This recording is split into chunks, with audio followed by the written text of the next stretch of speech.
माँ की ताकीद पर जब उसने सच संवर कर बतौर खास हमीद का दिल लुभाने की कोशिश की तो वो आपे से बाहर हो गया। ये क्या बाजारी औरतों की तरह मुझे अकायद सिखा रही है। खूब समझता हूँ मैं, ये सारी पढ़ाइयाँ तुम्हारी चालाक माँ तुम्हें सिखा रही है।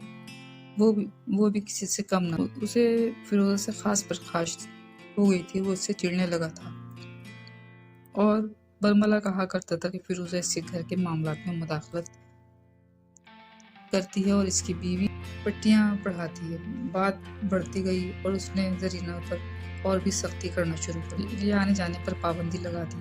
फिरोजा ने मैं कहाँ ताब थी, वो तो पहले ही भरी बैठी थी।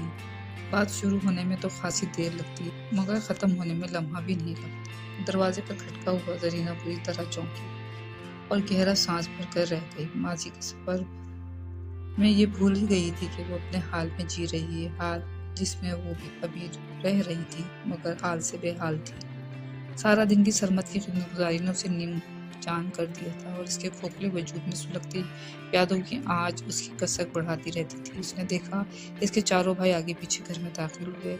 अब्बा की वफात के बाद उसके भाइयों ने उसे सहारा दिया था, उसकी उजड़ी बेसायाबान जिंदगी को अपनी छांव दी थी।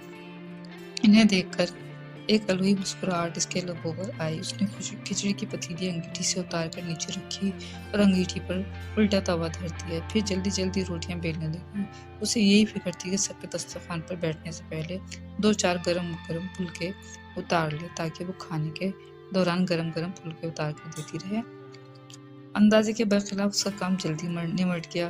फिर भाइयों ने उसकी आसानी और आराम के ख्याल से सुकून से हाथ मुंह धोया। जब वो रोटी पकाकर फारिग हुई तभी वो खाने के लिए आए। करीना ने जल्दी से फर्शी दस्तरखान बिछाया। वो नहीं चाहती थी कि जान निकाले वाले भाइयों को इसकी जात से कोई तकलीफ पहुंचे। दूसरे लफ्जों में वो दिल से उनकी एहसानमंद थी। उन्होंने ऐसे वक्त पर उसे छप्पर दिया था जब वो बेआसरा और तन्हा रह गई थी। ये वही भाई थे जो उसकी खातिर हमीद से उलझे और लड़े और जब आपस में ज्यादा बदकलामी होने लगी तो इन्हीं भाइयों ने हमीद का गिरबान पकड़ा था। हमारी नाजों में पली बहन तुझ जैसे बेकदरे और नमक हराम आदमी के साथ नहीं रह सकती। उसकी 2 रोटियां हम पर भारी नहीं। इससे पहले कि हमीद उसे धुतकारता उन लोगों ने खुद उसे धुतकारा। हमीद भी इश्तियाल में आकर उसी वक्त तलाक के 3 लफ्ज उसके मुंह पर दे मारे। सब कुछ आनंद फानंद हुआ। वो देखती रह गई। एक ही पल में वो आबाद से बर्बाद हो गई। उस वक्त उसमें इतनी हिम्मत भी ना थी कि खुद अपने लिए कुछ कर पाती और ना उसे इतना होश था कि अपने बारे में कुछ सोच पाती। बस उस वक्त उसे ऐसा लगा था जैसे उसके सर पर आसमान ना रहा। फिर भी इन्हीं भाइयों ने उसे अपना मान लिया। रोती बिलखती जरीना को अपनी पनाह दी। अगर वो इसके सर पर हाथ न रखती तो न जाने वो कहाँ ख्वार होती फिरती, कहाँ रुलती फिरती। वो अपने भाइयों को सर आंखों पर बिठाती थी। उनके किसी भी काम में कभी कोताही ना करती। दस्तरखान लगाकर वो उठी तो उसे बड़े जोर का चक्कर आया। अपने कामों में लगकर उसे ना अपने आराम का ख्याल आ रहा न था और ना ही वो ठीक से कुछ खा पी सकी थी। नकात के शदीद एहसास के साथ ही ख्याल आया कि उसे शदीद भूख लग रही है। उसी वक्त सरमत की तेज राह पर वो तड़प उठकर पलटी। जब तक वो उसके पास पहुंची वो कै कर चुका था। खुद को भूलकर वो सरमत को देखने लगी थी। उसने जमीन पर कै की थी जिसकी तेज बू सब तरफ फैल रही थी। वक्त भी खाने का था। पहले इसको को वहां से साफ करने की जरूरत थी। उसने पानी से सारा फर्श धोया, फिर सरमत के गंदे कपड़े बदलवाए और उसी कपड़ों में लगी गंदगी धोई। कपड़े धोते हुए उसकी आंखों के सामने तारे नाच रहे थे और कमर तख्ता हो रही थी। अंदर आई तो सरमत भूख से बिलबिला रहा था। उसने जल्दी से खिचड़ी लाकर उसे खिलाई। हजार नखरों से उसने 4-5 लुक़मे लिए मगर फिर उसे हुक्का आने लगी। उसने खिचड़ी की प्लेट रख दी और सरमत को चूरन खिलाकर उसे सहन में टहलाया। कुछ देर में वो थक गया। उसे नींद सी आने लगी। उसके सोने के बाद निडाल हो गई। कदमों से कमरे से बाहर आई। यकी भूख की शदीद ग़लबे ने उसे नातामसा कर दिया। उसे याद आया कि उसने तो सबके लिए खाना लगाया था मगर अब वहाँ कुछ ना था। सबने खाना खाया और दस्तरखान समेट दिया।